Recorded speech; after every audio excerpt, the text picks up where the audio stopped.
Bonjour. Alors voici une première vidéo de présentation de la carto des vigilances sous une forme un peu rudimentaire. Alors vous pratiquez une activité de montagne en hiver, le ski de randonnée, la raquette, la cascade de glace, et donc avec une problématique de nivologie, de neige ou d'avalanche. Et vous souhaitez améliorer la préparation de vos sorties. Alors, les contenus d'enseignement, mieux impliquer vos compagnons de rando, mieux répondre à leurs attentes. Bref, vous avez envie de progresser. Alors, je vous propose d'expérimenter et de voir ce que signifie la cartographie systémique des vigilances comme un outil de gestion globale de votre sortie. Alors, pas de souci, vous connaissez déjà le 3 par 3. Et la CSV est simplement une forme plus récente de ce 3 par 3. Alors, avec une forme graphique, et il est surtout co-construit et augmenté. Augmenté parce qu'on y retrouve une analyse après la sortie et surtout une capitalisation. Donc, ça devrait être simple pour vous de passer du 3 par 3 à la CSV. Alors, la CSV permet une diminution des accidents, c'est donc un outil de prévention et c'est aussi un outil pédagogique par sa possibilité de structurer le contenu d'enseignement. Et ça sert aussi à augmenter la qualité de la sortie, c'est donc une démarche qualité. Alors, dans cette démarche CSV, le plus important, c'est que c'est une démarche participative. Pour le C de cartographie, en fait, cela indique qu'on est dans un dessin, quelque chose de très concret, un croquis. Et le C de systémique signifie on porte attention aux interactions et à ce qui se passe au sein du groupe. Le V de vigilance est une attention portée aux dangers, aux conséquences et aux risques. Alors, pour ça, vous avez besoin de trois outils, une feuille blanche, du papier et trois stylos de couleur. Alors, concrètement, pour une activité en hiver avec des problèmes de nivologie, il faut d'abord partir d'une CSV générique et puis on va pouvoir l'adapter à notre activité.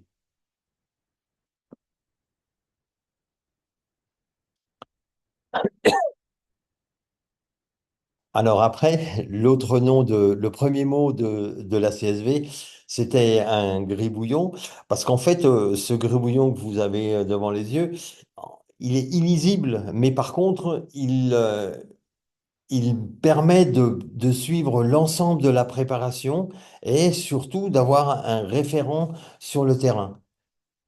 Alors, sa première étape, c'est d'abord de l'humain, et en fait, il s'agit de, de mettre en relation le groupe, c'est-à-dire qui nous sommes, le pourquoi nous sommes ensemble, c'est la nature du projet, et ce que nous allons réaliser ensemble, c'est-à-dire l'objectif de la sortie.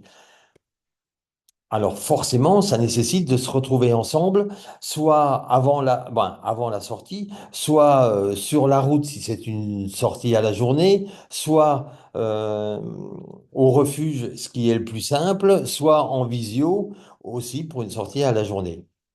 Alors la deuxième étape, une fois qu'on a défini quelle était la nature de la sortie et l'objectif, en fait, c'est de dessiner, de faire le croquis de cette sortie, surtout des déplacements et puis aussi des vigilances spécifiques que vous allez rencontrer. Alors les vigilances, vous vous rappelez, c'est cette notion de danger, conséquences et risques. Voilà, ça ressemble un peu à ça.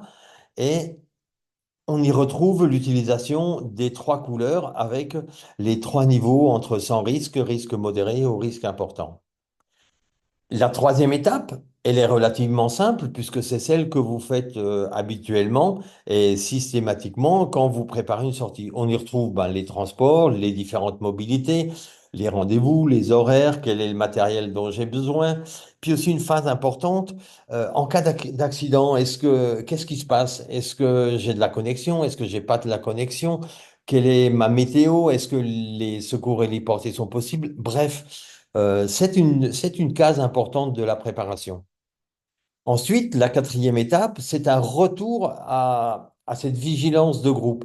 Alors, on va essayer de remplir une case qui est sur la posture, sur le leader, sur sa posture et son rôle, et une case sur le groupe aussi, c'est-à-dire quel est son fonctionnement, et est-ce qu'il y a des biais décisionnels, pour terminer par une validation finale de tous les participants. C'est-à-dire tout le monde est d'accord de fonctionner comme il a été indiqué. En sachant que ce n'est pas une planification, c'est simplement une préparation et c'est une préparation qui ouvre sur tout ce qu'il est possible de faire. Ensuite, on a forcément l'utilisation sur le terrain et on va retrouver ce gribouillon pour le débriefing qui correspond en fait à une analyse et une capitalisation. Et l'idée intéressante, c'est que c'est aussi une réflexion sur les rétextes positifs et donc sur cette notion de capitalisation. Alors en conclusion, la cartovigilance, c'est quoi? C'est une représentation graphique concrète. C'est co-construit avec les participants, par les participants. C'est utilisé durant toute la sortie pour la préparation sur le terrain et pour le débriefing. Et c'est principalement une démarche centrée sur l'humain et les interactions. Alors rendez-vous pour une prochaine vidéo et où là, il s'agira de préparer concrètement une sortie de ski de rando et donc d'être dans une CSV hivernale. À bientôt!